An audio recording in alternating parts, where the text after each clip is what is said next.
You suffer because you trust every voice in your head. You think the noise in your mind is normal. It is not. You think constant thinking makes you wise. It does not. You believe that if you think hard enough, the pain will stop. But it only grows stronger. You are not tired because of your life. You are tired because your mind never shuts up.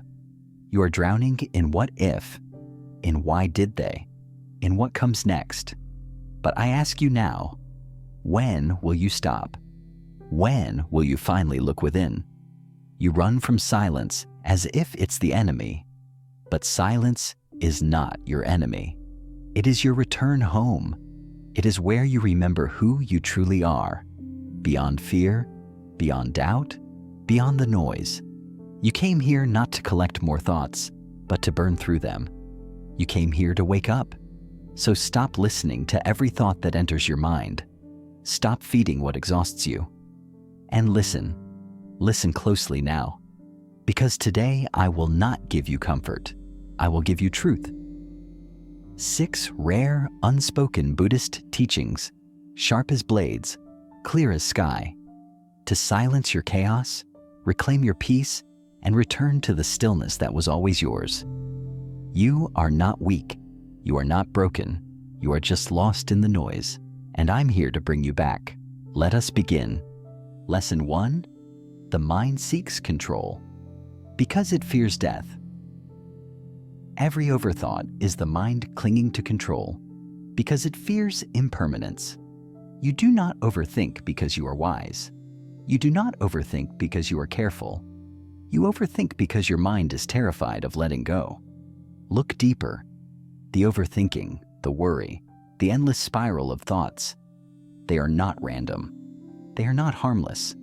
They are your mind's desperate attempt to control something it was never meant to control. The inevitable flow of life. The truth is hard, but it is the truth nonetheless. Your mind fears death. It fears the end of things. It fears change. And so, to protect itself, it overthinks. Every moment you spend analyzing the past or predicting the future is your mind trying to hold back the river. It is your mind trying to freeze time. It is your mind hoping that if it can stay busy enough, clever enough, prepared enough, it won't have to face the most frightening truth of all, that everything you know, everything you love, everything you are, will one day disappear. And because you cannot stop death, your mind becomes obsessed with control. Control becomes its illusion of safety. So you start planning every word, every action, every outcome. You try to fix people, predict feelings, prepare for failure, and perfect your future. You don't call this fear. You call it being responsible. But make no mistake, beneath every overthought scenario lies the same silent scream. I don't want to lose control. But let me speak plainly to you now. Control is an illusion, and overthinking is its cage. Your thoughts do not protect you. They trap you. They do not guide you. They confuse you. They do not free you. They bind you to a suffering that only ends when you stop resisting impermanence. The suffering you feel is not because life is painful. Life simply is. The suffering begins when you believe that you should be able to change what must unfold on its own. When you believe your thinking can outsmart the natural order of birth, growth, change, and death. The Buddha taught that everything conditioned is impermanent. All things that arise must fall. That which is born must die. This is not a curse, it is a law. And in that law, there is not chaos but clarity. Yet the modern mind wants permanence. It wants guarantees. It wants to possess. And it suffers because nothing in this life was meant to be held forever. The people you love will change. The things you build will decay. Even the thoughts you believe define you today will vanish like smoke in the wind. And yet, here you are, trying to overthink your way into peace, trying to control every outcome as if that will delay the endings you cannot avoid, trying to predict every word, every move, every possibility, just to feel safe. But has this worked? Has all this thinking brought peace? Has all this control brought happiness? Or has it made you exhausted, anxious, detached from the moment in front of you? Let this truth settle in your bones. The more you try to control life, the more it controls you. The more you overthink, the further you drift from clarity. The more you fear death, the less alive you become. True peace does not come from mastering your future. It comes from surrendering to the present, from understanding that uncertainty is not your enemy. It is the nature of this existence. Imagine a bird sitting on a branch. It does not overthink if the branch will break. It trusts its wings. Likewise, peace is not found in securing every branch. It is found in cultivating inner freedom, inner stillness, inner acceptance. The fear of death will not be resolved by thinking. It will only be resolved by awakening, by turning inward and realizing that while everything outside you is impermanent, there is something within you that is eternal. The witness, the awareness, the consciousness that watches it all. The one who sees the thoughts is not the thought. The one who observes the fear is not the fear. This witness does not cling. It simply sees. This is the beginning of wisdom. When you stop identifying with your overthinking mind and start identifying with the silent presence underneath it, that space is beyond fear. That space is beyond death. In that space, you realize that you do not need to control anything to be free. You do not need to predict the future to trust it. You do not need to avoid endings to be whole. So I ask you now, what are you afraid of losing? What are you trying to protect with your thoughts? What would happen if you let go of the need to know, to predict, to control? Would your world collapse? Or would you finally breathe? Overthinking is not a sign of strength. It is a sign that your mind has forgotten how to rest. It has forgotten how to let things be as they are. It has forgotten how to trust. But it can remember, and you can guide it. When a thought arises, don't fight it, but don't follow it either. Let it pass, like wind through the trees. Watch it come, watch it go, and remind yourself, this too will pass. Everything does. That is the great truth and the great mercy.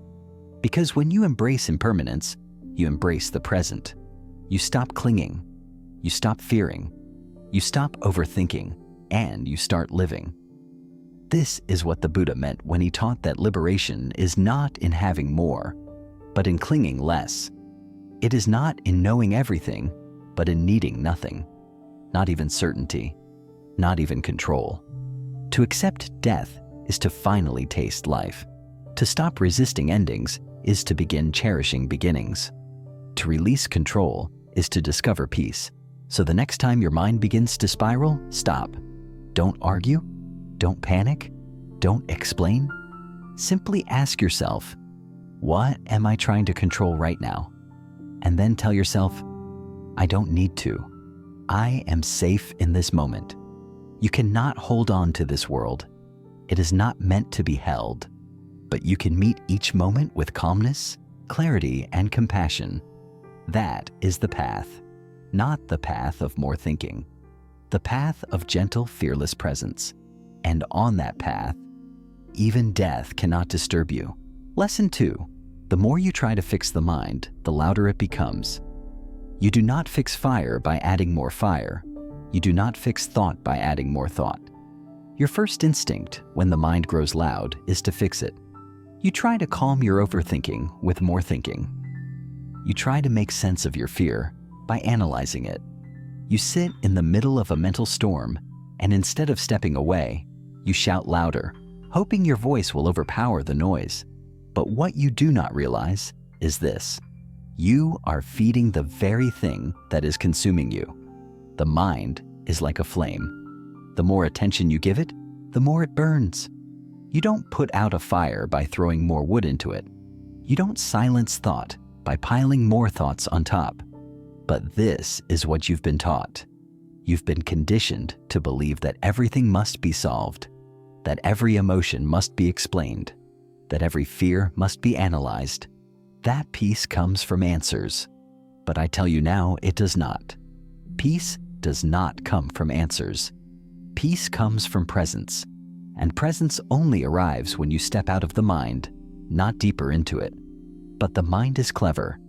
When it senses discomfort, it will convince you that more thinking is the solution. You feel anxious? The mind says, let me figure it out. You feel uncertain? The mind says, let's make a plan. You feel rejected? The mind says, let's review everything that went wrong. And so, you begin the cycle, again and again and again. You do not escape your suffering, you recreate it. This is the trap. Because what begins as self-reflection becomes self-destruction. What begins as introspection becomes obsession. You confuse awareness with analysis. You confuse stillness with control. But true stillness is not when the mind is finally under control. True stillness is when you finally stop trying to control it. Look at the sky. Do you try to fix the clouds when they appear? Do you panic when it rains? Number. You allow nature to unfold. You trust its rhythm. You let the sky be the sky. In the same way, you must let the mind be the mind. When thoughts arise, let them. When fears whisper, hear them. But do not chase. Do not cling. Do not turn thought into identity. There is no need to fix the mind. The mind is not broken. It is simply overstimulated, overfed, overused. The more you interfere, the more it resists. The more you analyze, the more noise you create. But the moment you stop reacting, the moment you stop trying to fix it, the mind begins to calm on its own. This is not passive. This is power. To witness without judgment, to observe without interference, to feel without needing to change what you feel. But I understand. You were never taught this. You were taught to be the thinker, the problem solver, the doer. You were told that thinking is strength and silence is weakness. You were rewarded for intellect, but never for presence. So now, when the mind gets loud, you rush to fix it because you don't know how to do anything else. But what you must learn is this: your power is not in fixing. Your power is in watching, just watching. Let the thoughts rise. Let them fall. Like waves they come. Like waves they go, and you are the ocean beneath them. You don't have to respond to every thought. You don't have to believe every story. You don't have to fix what isn't broken. The mind will speak. Let it. You don't have to answer. The healing begins the moment you realize you are not the voice in your head. You are the awareness that hears it. And that awareness does not overthink. It does not panic. It does not argue. It simply watches, calm, still, unmoved. This is the secret. The mind gets louder the more you try to silence it. It grows more frantic the more you try to control it. It grows more chaotic the more you try to solve it. So stop solving. Stop fixing. Start sitting. Sit with yourself, not as a fixer, but as a friend. Not as a mechanic, but as a witness. Watch the mind spiral and do nothing. That is the most radical act in a world addicted to thought. To do nothing. To let be, to allow. You will be tempted to jump back in. The thoughts will scream, but we haven't figured this out yet. Smile. Let them scream. They will quiet when you no longer respond. Eventually, the mind will grow tired. Eventually, it will run out of tricks. Eventually, it will realize you are no longer its slave. And in that moment of stillness, you will hear it. Not the voice in your head, but the silence behind it. The sacred space. The eternal now. The place you have always longed for, but could never find in thought. This is your true home. Not the mind, but the space that holds it. Not the storm, but the sky that allows it. You do not need to fix the mind. You need to stop worshiping it. It is a tool, not a master. It is a servant, not your identity. And when you remember this, you will stop trying to fix every thought and start freeing yourself from them. Let the fire burn itself out. Let the waves crash and recede. Let the mind settle without your interference. That is where clarity begins. That is where peace returns. That is where you awaken, not by adding, not by fixing, but by finally letting go. Lesson 3. Not every thought belongs to you. The mind collects voices. Not all of them are yours. Not all of them deserve attention. There's something you haven't been told. Something so simple yet so powerful that once you see it, your relationship with your mind will never be the same. Not every thought you think belongs to you. You may hear it in your head. It may sound like your own voice, but it is not always yours. Not everything that echoes in your mind is born from your truth. You are not just thinking your thoughts. You are carrying voices. You are replaying memories. You are internalizing judgments. You are haunted by echoes that don't belong to you, yet you believe they do. And because of this, you suffer unnecessarily. Look at your mind carefully. How much of your overthinking is really yours? How many of those thoughts were planted by other people? Your parents, your culture, your fears, your past? That voice that says you're not good enough, did that come from you? Or was it something you were told when you were too young to defend yourself? That voice that says you must be perfect, or else you'll be abandoned. Did you choose that? Or did someone else teach you that love must be earned? The truth is, your mind is not a fortress.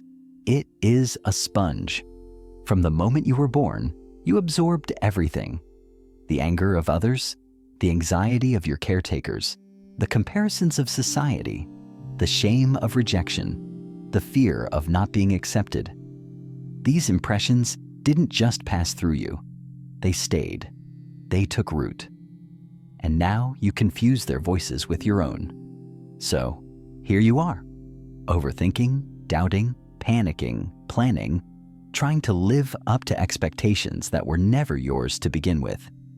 You think your suffering is the result of your own failure. But in reality, much of your suffering is inherited. You are not broken. You are just full of noise that was never yours. This is what Buddha meant when he taught us to observe the mind with awareness, to look not just at the surface of thought, but into its origin. Every thought arises from somewhere. Some come from direct experience. Others are borrowed. Many are reactions. Some are lies. But you treat them all the same. You assume that because a thought is present, it must be important. You assume that because a thought is loud, it must be true. But I tell you this, a thought is just a sound until you give it meaning. A thought is just passing energy until you give it power. You are not obligated to respond to every thought. You are not required to believe every voice in your head. So I ask you now, whose voice are you really listening to? The one telling you that you're behind in life? Did that voice come from your soul or from comparison? The one telling you that you're not worthy? Did that arise from truth or from someone's projection? The one whispering fear into your dreams?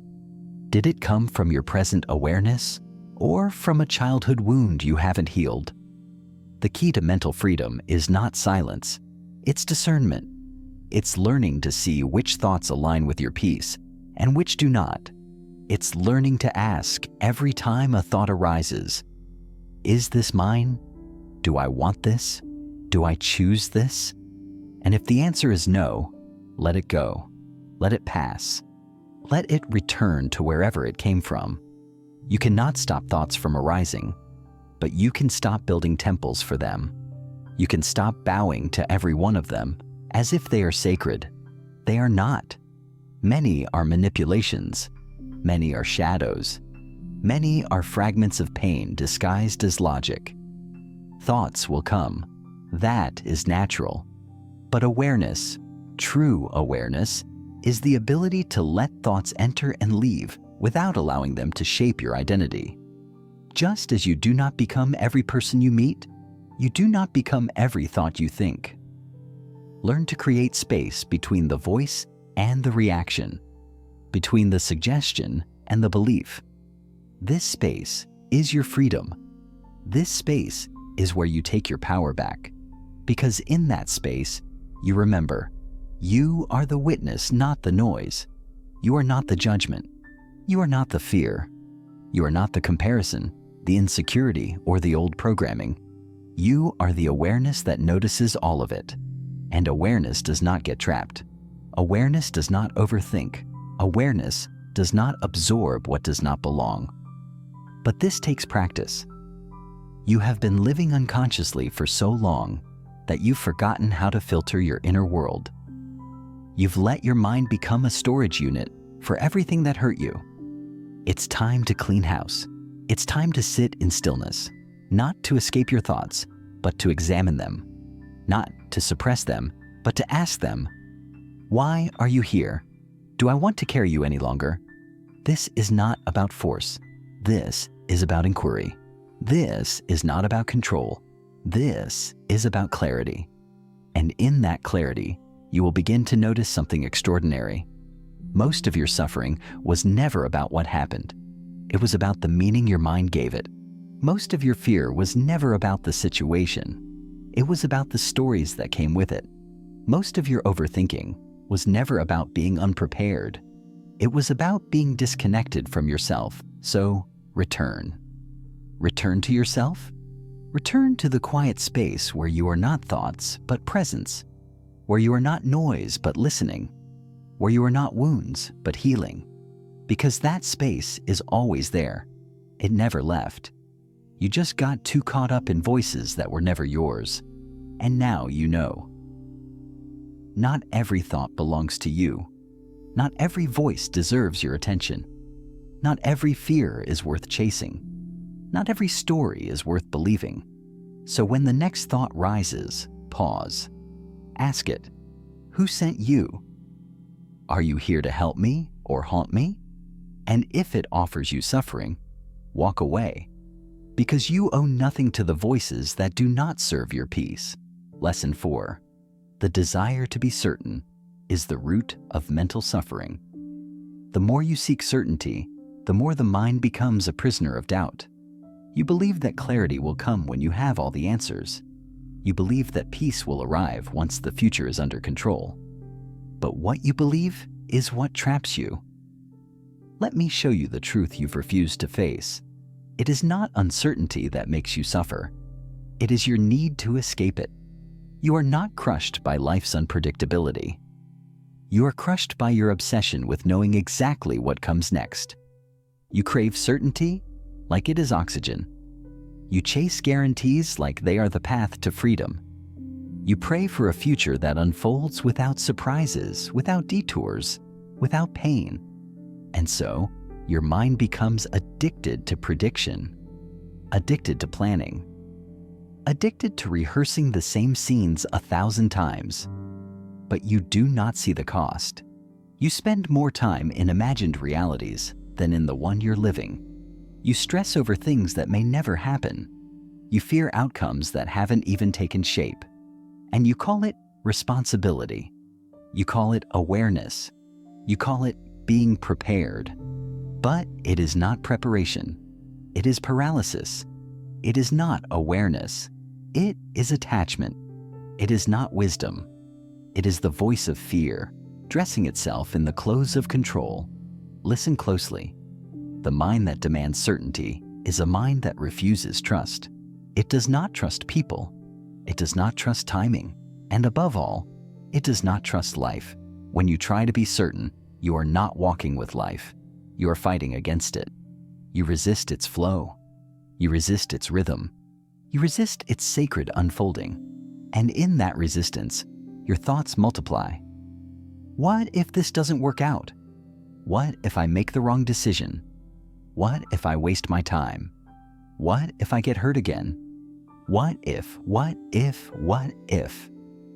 This is how doubt is born, not from the unknown itself, but from the mind's refusal to rest inside the unknown. The more you chase certainty, the more doubt chases you. Because life was never meant to be figured out.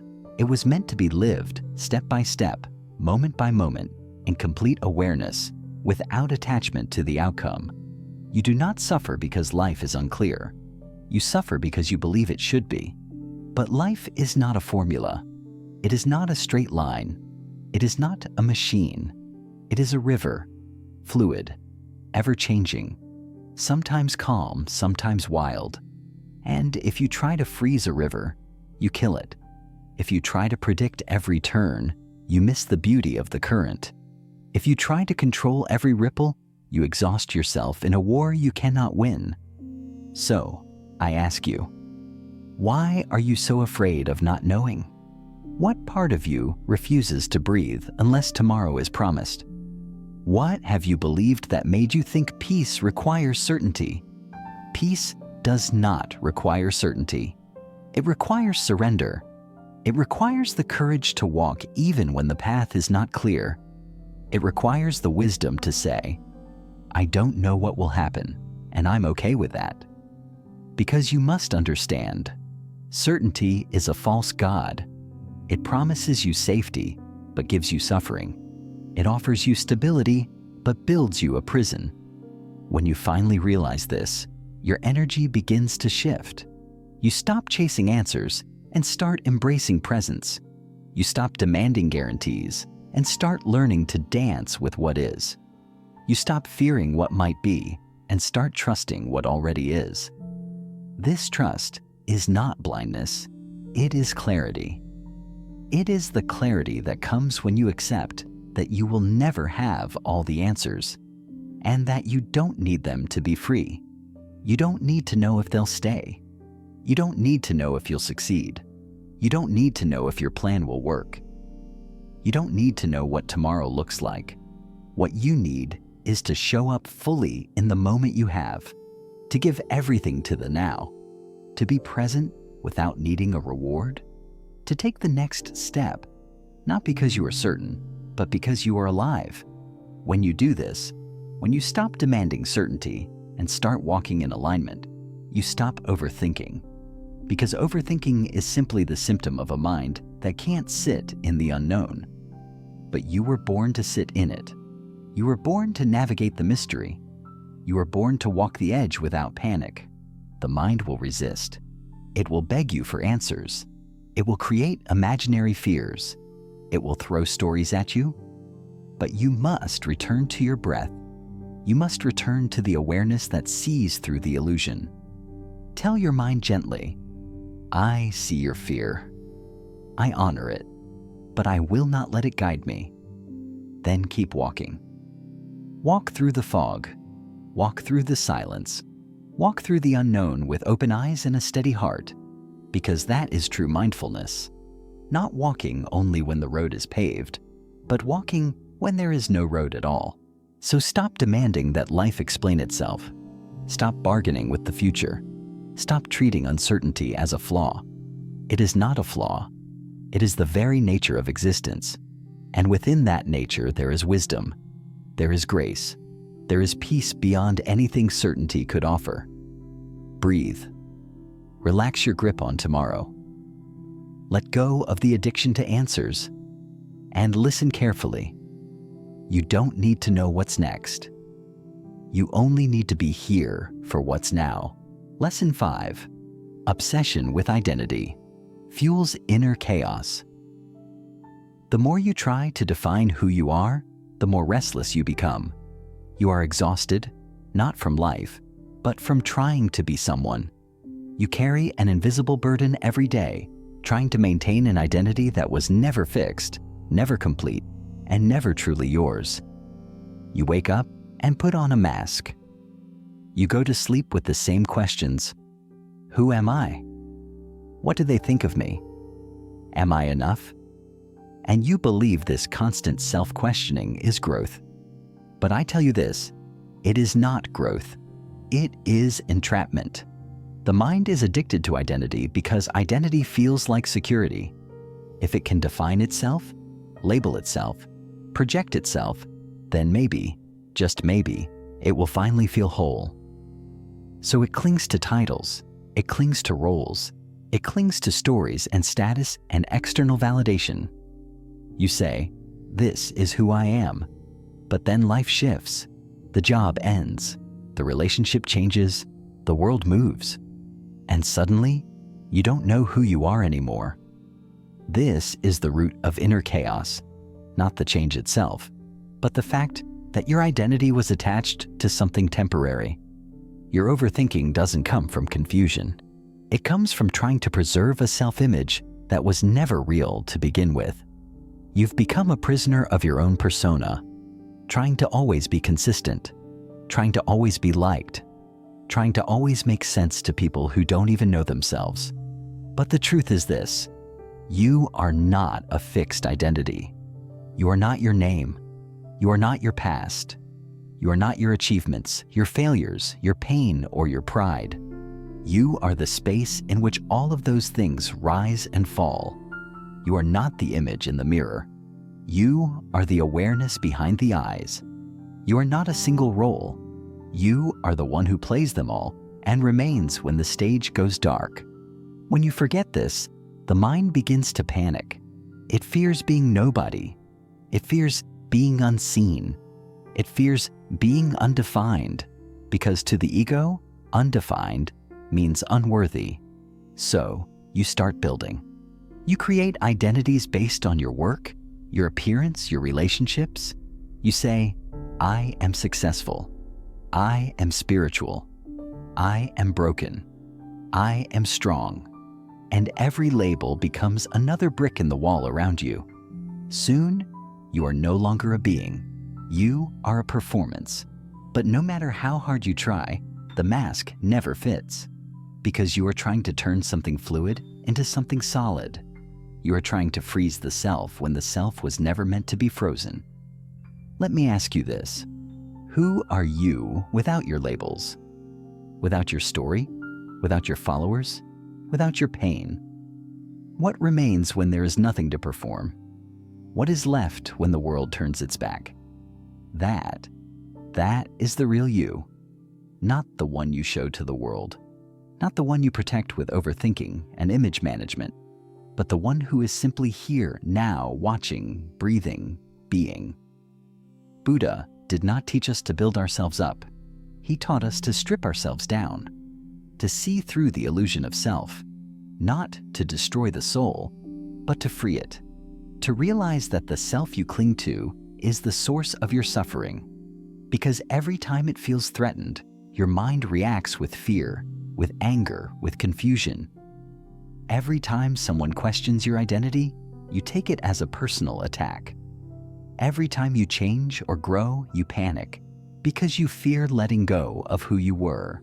But change is not the enemy. The enemy is the belief that you are supposed to stay the same.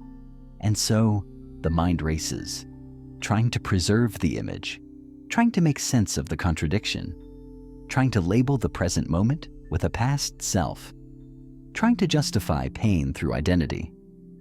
I'm this way because I was hurt.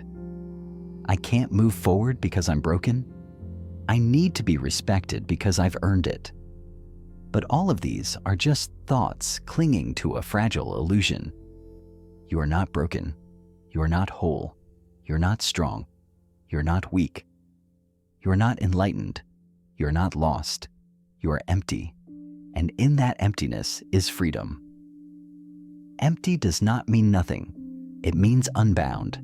It means formless. It means limitless. When you let go of needing to define yourself, you finally make space to discover yourself. That is the paradox. The less you try to be someone, the more you become everything. The more you let go of the story, the more present you become. The more you shed the layers, the more light you carry. And with that light comes stillness. The kind of stillness that no overthinking can disturb.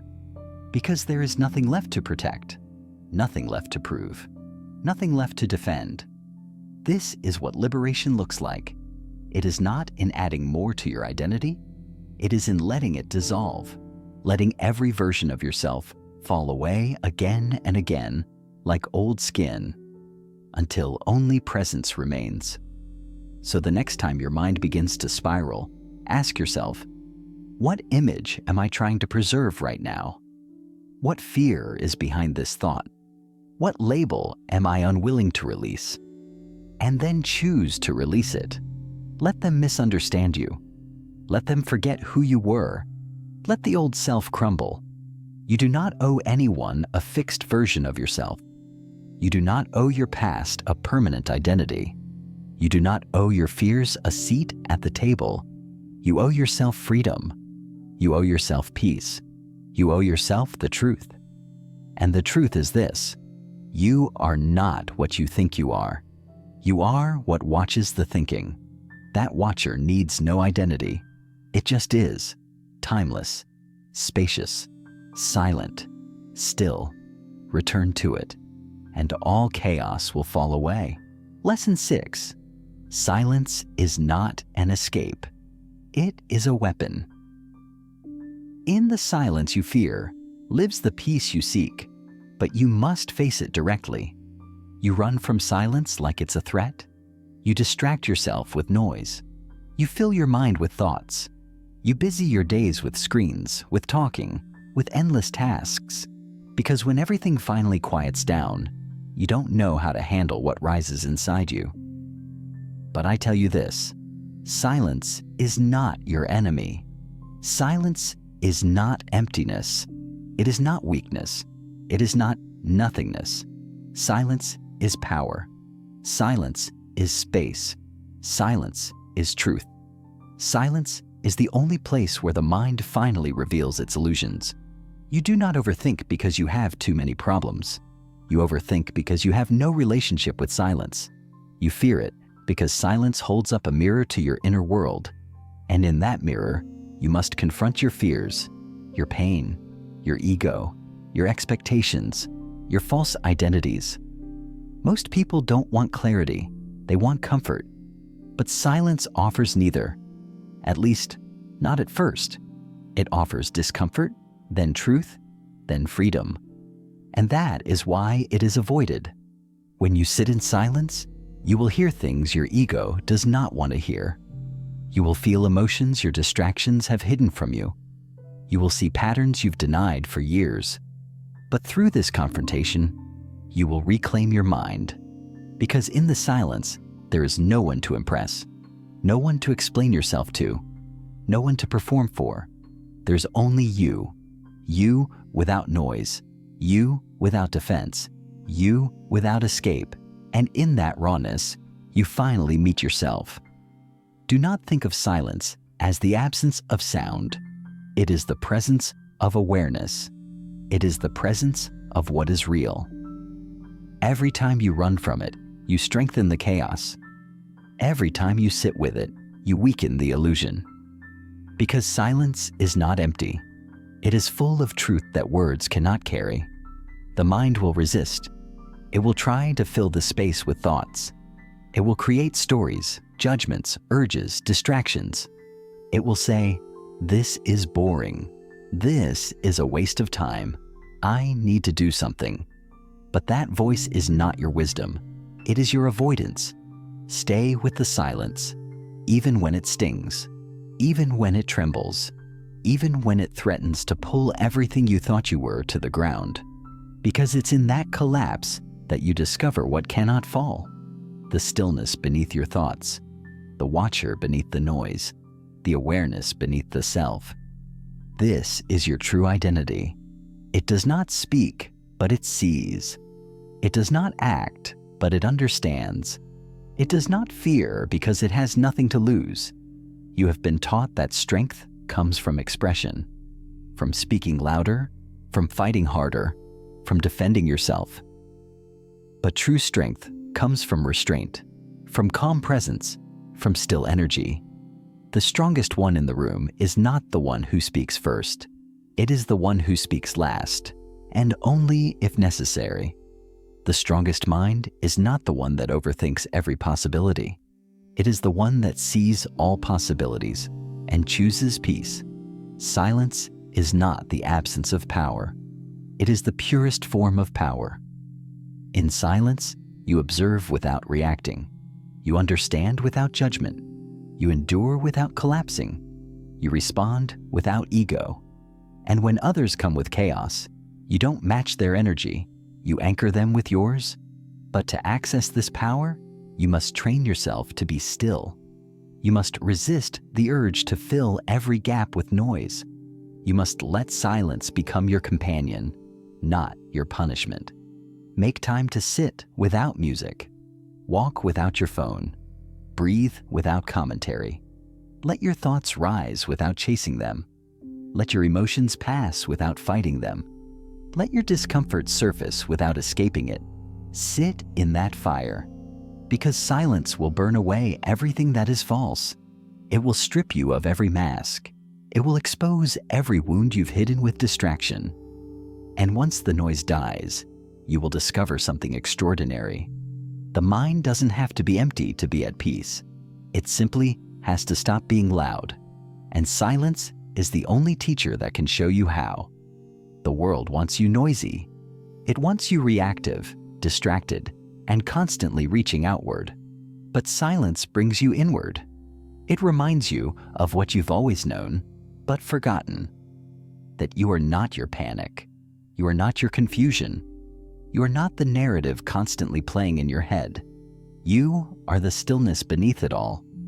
So the next time your mind screams for attention, give it silence instead. Not to punish it, but to discipline it. Not to ignore it, but to realign it. Not to run from it, but to transform it. You will feel the urge to move. Don't. You will feel the itch to speak. Hold it. You will feel the discomfort of your old self dying. Let it die. Because what emerges in the silence is not the weak version of you. It is the strongest, clearest, most grounded version of you. The one that does not overthink. The one that does not react.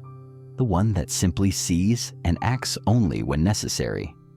That is what it means to be truly mindful. Not to think more, but to need less from thought. So embrace silence, not as an escape from the world, but as your return to power within it. Conclusion: you came here searching for relief. You came here hoping to quiet the storm. But I did not offer you comfort. I offered you truth. And truth does not always soothe at first. It awakens, it shakes, it burns through the illusions you've called safety. Now you must choose. You can return to the same patterns. You can go back to chasing answers, back to clinging to identity, back to controlling what you were never meant to hold, back to overthinking, overanalyzing, overreacting. Or you can stop running. You can be still. You can let silence speak louder than thought. You can let presence speak louder than the past. You can let wisdom rise, not from books, not from others, but from the quiet center of your being. I never told you that life would be without change. I never told you to escape the world. I told you to see it as it is, to stop being seduced by the noise, to stop being tricked by the voice in your head that says, "You are not ready. You are not enough. You must figure it all out." You do not need to become more. You need to become less distracted, less attached, less controlled by what is outside of you. Because everything you seek, peace, clarity, strength, stillness, is already within you, buried beneath layers of thought, fear, doubt, and noise. I have shown you the door. I have spoken the teachings. Now, walk, not with rush, not with panic, but with presence, with awareness, with deep inner trust. Every time your mind tries to pull you back, watch it, but do not follow. Every time the world screams for your attention, pause and return to stillness. Every time you forget who you are, sit in silence and remember, you are not the mind. You are the master of it. You are not here to be perfect. You are here to be free. So, let go. Let go of the fear. Let go of the control. Let go of the endless becoming. And just be. That is where your power begins. That is where overthinking ends. That is where your life, your real life, finally begins to breathe. Be still now. Return to yourself and walk forward in peace